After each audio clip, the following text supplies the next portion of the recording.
最近继外骨骼和无人机后，高原再次迎来了新的黑科技。据央视军事报道称，解放军正投入一种新型全地形车，帮助驻藏部队运送物资。这次运物资的车却大不同，采用的是非金属坦克履带结构。据悉，它能够爬斜坡，最高陆地速度为60千米每小时，最高幅度速度为5000米每小时，能载1.5吨物资。这次新投入的全地形车向地势复杂的喀拉昆仑山脉地区的部队运送日常物资。此前也有报道称，西藏军区出动了多批无人机向西藏墨脱地区的部队运送物资。而在前段时间，央视还曝光了高原运送物资战士装上了外骨骼装备，一些地势险要、条件艰苦的前沿哨所物资需要人力运输，在缺氧、陡峭、负重等艰苦难以想象。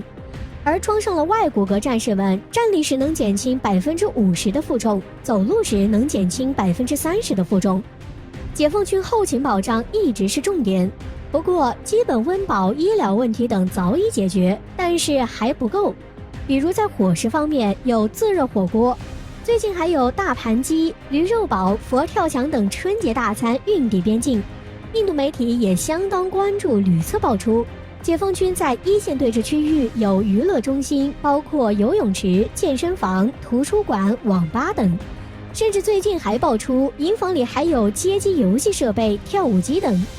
很多人会质疑，吃的住的好点毋庸置疑，而街机网吧有必要吗？不会玩物丧志吗？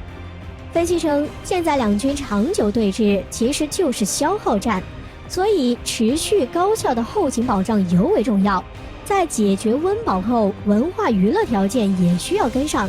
以前是没条件，现在有条件了，一定要满足。因为对于偏远地区部队有很大心理辅导作用。以前美军因长期驻扎在南太平洋雨林中，会有一种被文明世界抛弃的无助感，心理承受能力也会逐渐超越极限，甚至会出现开枪自杀现象。尤其是在这种苍茫、环境恶劣的条件下，日复一日巡逻并监控相关区域，所以在保障物质条件的同时，也必须要注重他们的精神娱乐生活，这对提升士气相当重要。相反，印度物质条件都满足不了，更不用说精神生活了。所以时常传出印边境士兵开枪自杀逃跑的新闻。不过受苦的只是边境印军，印军高层却感受不到，仍然还在叫嚣。印度国防部长辛格最近喊话，中国是大国，要克制。如果中国执意损害印度自尊心的话，那印度士兵将做出反应。也有印度人表示，中国至于做到这种程度吗？这是想耗到什么时候？现在就是看谁先熬不下去了。在26号，以色列时报报道称，以色列国防军总参谋长阿维夫·科哈维向美国发出警告称，美国任何重返伊核协议的举动都将是错误的。报道解读，以色列军队一向和美国关系密切，国防军一般不会卷入政治博弈，而这次以军方批评美国外交政策的情况相当罕见。而路透社指出，这次警告释放出非常强烈的信号，就是要求拜登在对伊政策上要谨慎，而且可能是给以色列政府带话。事实上，在2015年，伊朗和联合国5大常任理事国以及德国达成伊核协议，伊朗承诺遵循该协议，国际社会就会解除对伊朗的制裁。这个协议相当于伊朗的安全保障。而在2018年，特朗普单方面退出伊核协议，并重新启动了一系列对伊朗的极限施压，导致波斯湾局势陡然紧张。这是以色列乐见其成的事情，甚至有可能是推动特朗普这一决策的关键因素。然而，拜登在上任前就曾多次表示重返伊核协议的意愿，这打破了以色列的计划，破坏伊核协议就能让美国继续对伊朗极限施压，让伊朗经济社会持续崩溃。另一方面，很多人会好奇，难道以色列破坏伊核协议不怕伊朗造出核武器吗？在美国撕毁伊核协议后，伊朗就威胁不断，增加浓缩铀存量和风度。伊朗原子能组织主席萨利希表示，从2021年初以来，伊朗每天生产500克20%风度浓缩铀，远高于民用核电站燃料使用的浓缩铀。但是这也给了以色列打击伊朗核设施的借口。对此，以色列国防军总参谋长科哈维还威胁称，如果美国重新加入伊核协议，伊朗将能在几个月甚至几周时间内拥有核武器。这究竟是什么逻辑？不过他表示，如果美国不按照说的做，他已向以色列国防军下达指令，除了已经拟好行动计划之外，还增加若干个新的行动计划。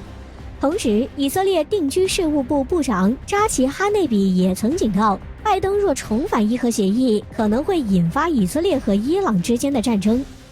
目前外界还在猜测拜登是否会重返伊核协议，他正面临着十字路口。一边是伊朗方面的施压，喊话如果不解除制裁重返伊核协议，伊朗将限制联合国原子能机构对伊朗核设施的核查工作，并逐渐提高浓缩铀存量和风度。另一边是以色列的威胁，这无异于公然干涉美国内政，这是在教拜登做事儿。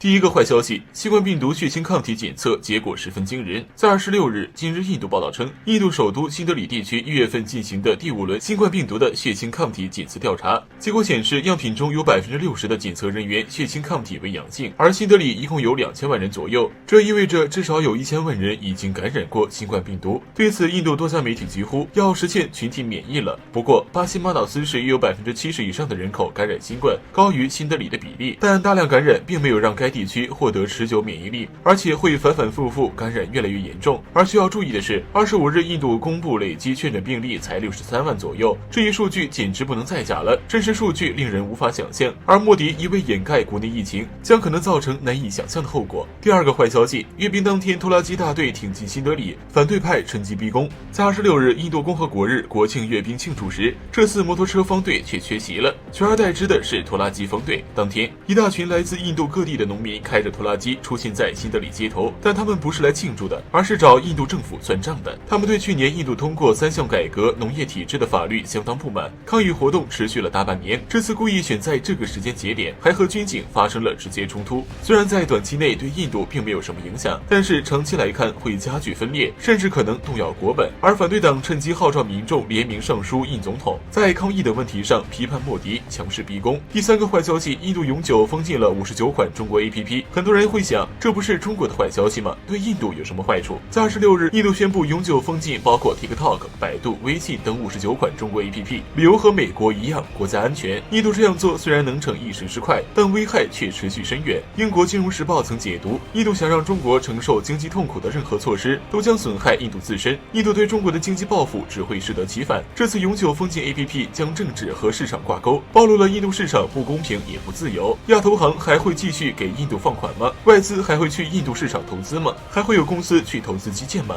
相信国内准备去印度投资的大企业应该已经清醒了。印度想学美国那样搞制裁，先看看自己几斤几两吧。印度很多原材料都依赖中国进口，这下是给自己找不痛快。